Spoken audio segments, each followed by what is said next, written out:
Hello everyone, it's your Peacekeeper, coming at you with the next video in our How to Play series on the French Battleship line.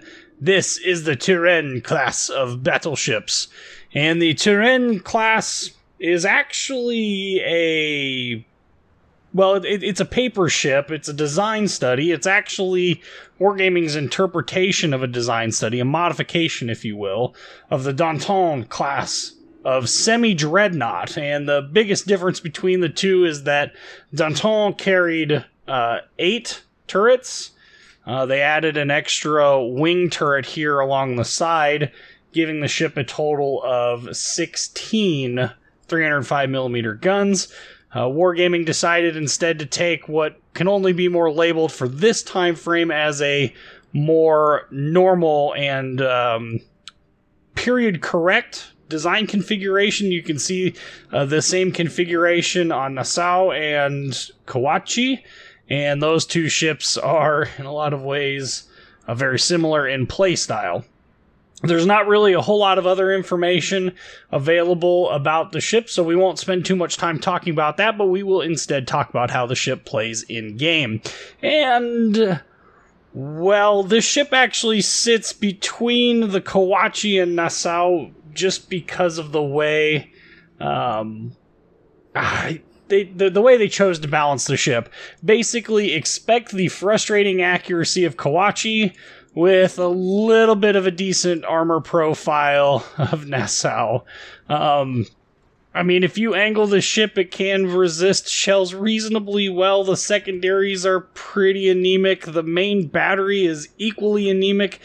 However, occasionally it will surprise you, which is something that Kawachi never did. Of course, like all of the Tier 3 battleships, it is painfully slow. It is faster than the South Carolina at 20.5 knots. It has a very tight turning radius, but a kind of a slow rudder shift time of 11.2 seconds.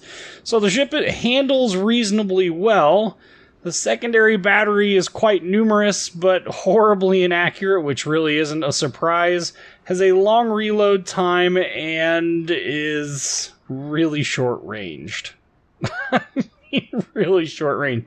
Overall, the ship is kind of frustrating to play, and we'll talk a little bit more about how it plays directly once we start going into the battle, but suffice it to say, it's like every other Tier 3 battleship. Grind is very short, thankfully, and the ship itself is kind of frustrating to play because it suffers from all of the typical Tier 3 battleship problems of lack of accuracy, really no real easy way to mitigate damage coming towards you, no speed, no real range, really poor concealment. There's not really anything positive to say about it. That's just kind of what Tier 3 battleships are. They start off very frustrating and they start getting quite amazing. Let's talk about upgrade modules. And, main armaments mod 1 in the first slot is going to be pretty much the standard for a little bit anyway. The French battleships start to see halfway decent anti-aircraft starting about Tier 5. Tier 3 and Tier 4, while they do see aircraft carriers a lot, they generally don't have enough anti-aircraft guns to really justify speccing into AA, and your secondary battery is so short range to be nearly useless without a high point captain. So I don't recommend running Auxiliary Armaments Mod 1 if you are paranoid of, going Jean Bart and detonating. Oh, wait, no, that wasn't Jean Bart. That was a different ship. Scratch that. If you are worried about going Hood and detonating, feel free to run Magazine Mod 1 if you are out of the flags. This is going to reduce the chance of your ship detonating by 70%. In the second and only other slot, I only recommend Damage Control Systems Mod 1. This is going to reduce the risk of catching fire by 5%, as well as decrease the risk of flooding by 3%. And the reason why I only recommend this is because these ships really don't lose their engines or rudders very easily. They've got a lot of armor compared to, say, destroyers or cruisers at this tier. And as a result, you really just don't lose those things unless you take a torpedo to the stern. And if you take a torpedo to the stern, I suspect that the last thing that's going to be a problem for you is wanting to burn your damage control party to get your rudder and engine back. And quite honestly, it's rare enough that I really don't think it's much of an issue. All right, let's look at some stats. And in terms of hit points, 35,000 hit points, up to 400 millimeters of armor, which is going to be at the back of the main battery. The backs of these turrets are quite heavily armored. The main armored belt is 250, 230 in that range. And it does have an incremental armor scheme. I have a video on armor schemes you should check out. Just search the YouTube channel. That talks a little bit more about what that is, but basically the incremental armor scheme lays out armor all from tip to stern, basically, although not in this case. And it steps up in size as we get over the more important and critical things. Of course, there is some armor belt above the main armored belt here. That's 100 millimeters thick. If you do get yourself angled well and the shots land in this range, there's a high probability that they will auto bounce. So you can angle somewhat to mitigate damage. However, you do have the 16 millimeter plating, deck, superstructure's even thinner yet. There is a 40 millimeter after deck here, but really not helping out much. Long range plunging fire, probably not an issue here, but these 16 millimeter sections at the front and aft, as well as a 10 millimeter superstructure, not helping you out much there. Torpedo damage reduction, 21%. The main battery consists of 6 dual 305 millimeter 45 caliber. That's 12 inch in diameter, if my quick math is correct. They have a 12.5 kilometer range, 30-second reload time, 48.6 second 180 degree turn time, which, by the way, is ridiculously bad. These guns do not keep up with the turn of the ship at all. They're not particularly accurate either. 188 meter dispersion. HE shell damage is going to be 4,200 damage with the Citadel hit, 22% fire chance. AP shells have a 8,300 max AP shell damage and 12.5 kilometer range. Of interesting note, there is a 107 meter per second difference between the AP shell velocity and the HE shell velocity. What I found in practice is that the HE shells are really weak and the AP isn't a whole lot better. So something to keep in mind. Secondary battery consists of 20 100mm 45 caliber guns. They have a 9.5 second reload time, 1,400 shell damage. They do fire HE, 4% fire chance. They only fire 3.1 kilometers. And this really is only going to come into play if you're really up close and personal with enemy battleships and you're duking it out at close ranges. Beyond that, they're pretty much worthless. In terms of anti-aircraft defense, we have 8 single 8mm guns.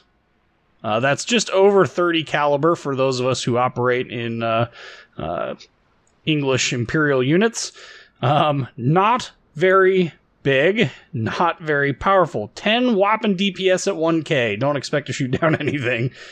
Max speed 20.5 knots, 510 meter turning circle radius, 11.2 second rudder shift time. So fairly maneuverable, but very slow overall. That's pretty standard for the tier 3 battleships. In terms of concealment, by sea, 11 kilometers, by air, 8.3 kilometers. And that's enough of talking about this ship in port. Let's go look at it in a battle video. Alright, so Turenne is like every other tier 3 battleship, and it's complete and utter lack of reliability when it comes to dealing damage, mostly due to the inaccuracy of the main battery, and it can be really quite frustrating to play, especially when you end up tiered. This is going to be big race. There are carriers in this match, and not too many destroyers, but a whole lot of cruisers, and specifically a whole lot of Phoenixes. Now, Phoenix is one of my favorite ships to dev strike. It's very easy to dev strike. but we unfortunately don't get that privilege. Now, being as this is a standard battle, there are a couple different ways that we could play this. Quite honestly, I do not like going the southern route in most battleships unless there is a healthy amount of cruiser support. Plus, I suspect that the Phoenix or Phoenix, yeah, that doesn't work. Phoenixes are most likely going to end up being in the north, simply based upon how our ships are laid out currently. They're very cruiser heavy up north. Usually the spawn points are kind of mirrored a little bit. So this thing looks way more menacing than it actually is. At max range, you might as well forget the fact that your main battery exists because, well, it's really bad in terms of accuracy. The AP is not particularly reliable at penetrating things at max range. The HE is kind of anemic, so my recommendation is to treat this an awful lot like you are a brawling battleship. Get as close as is feasible, much like Kawachi, and pray that you can kind of stick it out. At least the ship is maneuverable enough and the tier 3 grind is short enough to not really be a problem. On the upside, the ships that follow this are such a massive improvement, and it doesn't take long for us to get into some really good battleships. So, really, when it comes to the French line, one thing I have noticed with them is that their shells do not lose velocity nearly as much as, say, the US ones do, or even to a limited extent, the German ships.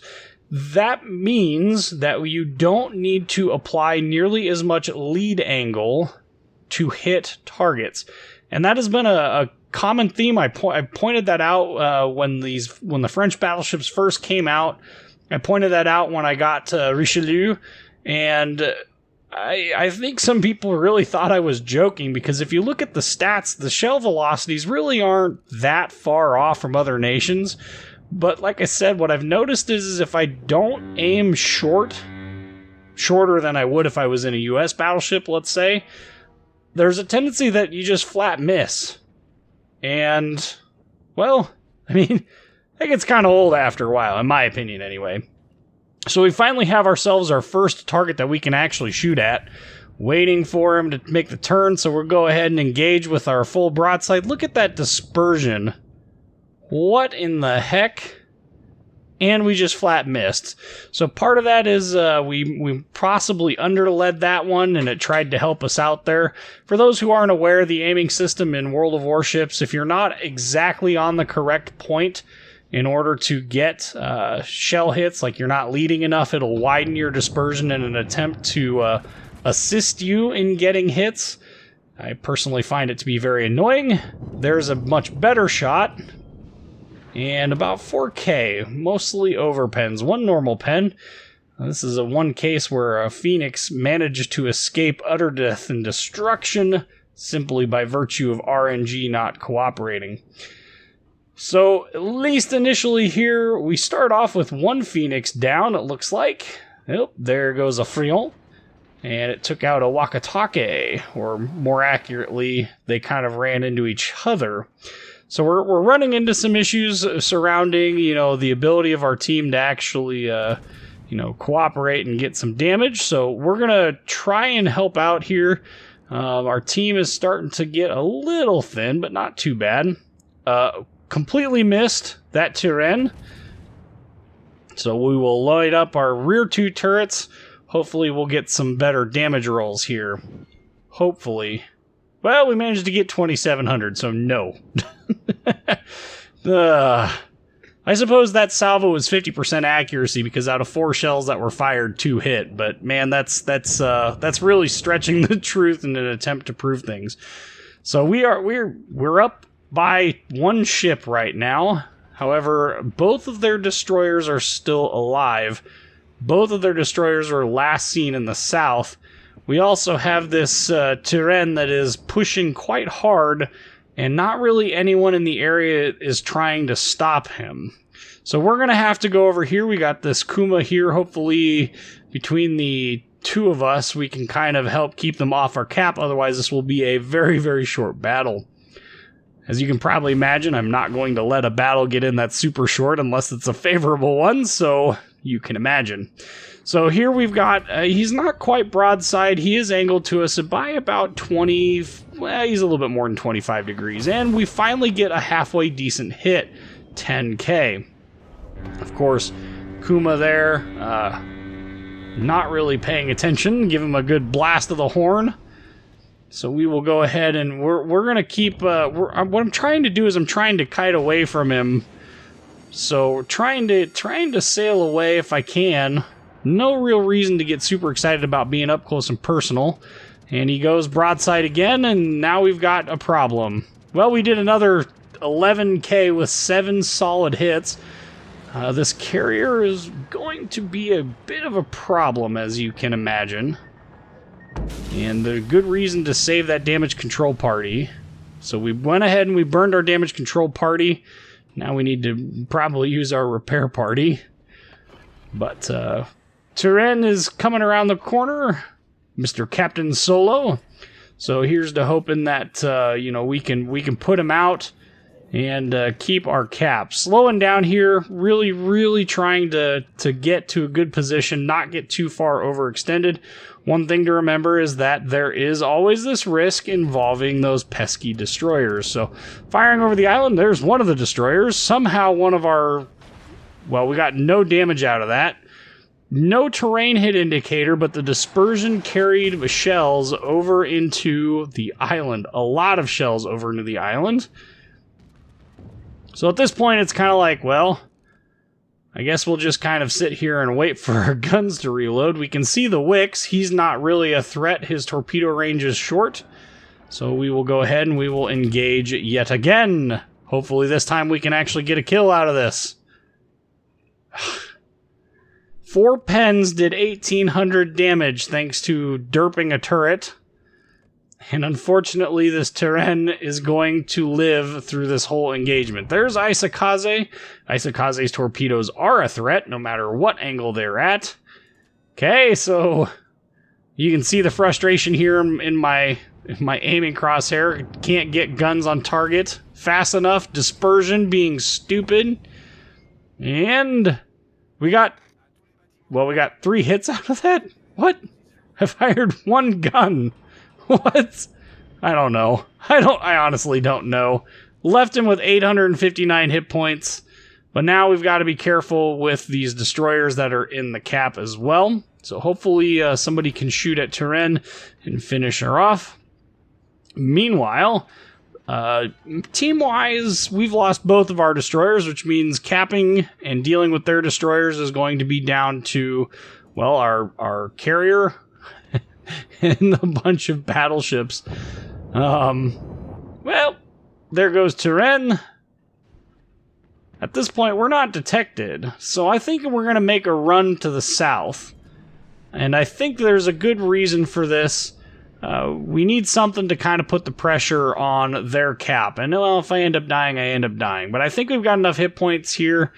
Provided I can get some decent cover from our carrier, we should be able to successfully at least get to the cap. We might not survive the engagement, but we got to get there. So we're up to 32,530 damage. No kills. We've derped 3 different things. Overled that Kaiser. And incoming more torpedo bombers. Cancel our turn there. And one of the more frustrating aspects of dealing with aircraft carriers is their ability to basically outrun your turn. So my recommendation is if you ever get into a situation where you have an aircraft carrier that's trying to chase you, try not to get too overcommitted. Oop, there was about 4,800 damage there. Try not to overcommit to a turn so that you can turn in at the last minute. And one of the more key advantages there is the ability to, slow down into the turn. There, the main armor, the torpedo belt actually kept out the damage. I was legitimately surprised by that. But as you can see, the difference in hit point pool between the Kaiser and myself is definitely going up. Our Langley's fighters are up by himself. So we'll send out the usual requesting support. Now we are spotted. There's the Kaiser. He's going to turn in here, but we're going to continue to angle ourselves towards him as best we possibly can. 2,700 damage, only 2 shell hits at 6.5k. That's pretty poor accuracy, even for my bad aim. And requesting help from the CV's fighters. Lucky there, the Kaiser's dispersion didn't help him. So it looks like he's opening up just a little bit. That's fine. We're going to go ahead and we're going to take as much advantage of that as we can. And we're going to shoot, and RNG is going to hate us. We do 830 damage in overpen. Meanwhile, his secondaries open up a full kilometer further than mine. And now he's going to start doing a lot of damage through that weaker bow armor. Now we have a choice here. He just fired his last one. I need to get guns on target, so we're going to go half rudder until these guns come back up. Hopefully we can get enough damage to take him out. We're going to take some damage in the process here. Ugh. Really? 8,000 some odd damage, and there you can see we lost half our hit point pool in one salvo. Now, it's interesting because the World of Warships Wikipedia article claims that the ship's citadel is pretty well protected. I kind of don't really agree. It's actually pretty weak. And as you can see here, we're getting pelted by his secondary guns, but, well, it is what it is. There we got some bounces. There we got some pens into the main battery. You saw there I was aiming specifically at one point, at main battery, trying to get enough damage into it that he cannot kill me, trying to knock it out if I can. And I'm sitting here thinking to myself, man, I've got to be dead. It's either beach or, die. So we're going to beach. This is a true tactical beaching, not to be confused with the Notzer. And we are going to shoot, and we get the kill. Whew. 59,409 damage, and boy, we have struggled to even get that far. And I am legitimately surprised that the aircraft carrier did not just come after me, like, send all of his fighters at me, or his torpedo bombers at me. Low on hit points, got a long time before our heel gets up, next to no AA, and a nearly stationary battleship. Prime targets, basically. So we've got AP loaded, going to shoot at this Langley here. Really not enjoying the RNG of this ship at all. 3 overpens for 2,500 damage. That carrier is still trying to drop on the Kuma, interestingly enough. Well, looks like maybe they're actually... Nope, not coming towards me. Okay.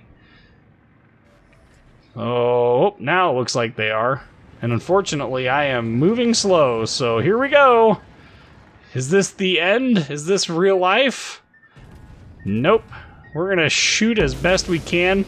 Hope that we can keep the hard stuff out, which it looks like we did. You notice we switched to HE just to show what the HE damage is like. One pen did 1,000 damage, but very unreliable accuracy. That's not even an aiming issue. I'm aiming way above where I should be, and I'm getting short shots. Again, requesting help from the aircraft carrier. Got 42 seconds left before the heel. 65,000 damage. This game is basically over. Our feint worked, but still requesting help from our carrier, who is not really helping. Look at this dispersion. What? Fine, I guess. What? Anyway, you can see my frustration. The main battery accuracy on this thing is terrifyingly bad. You really do have to get exceptionally close to make it work. And we ended up finishing third on the team with 807 damage, 500,000 in potential damage. Really not all that exciting of a battle, but, you know, it's a tier 3 battleship. They're not exactly the world's best. Still not my favorite. Anyway, I'm your Peacekeeper. Like, comment, subscribe, and thank you for watching.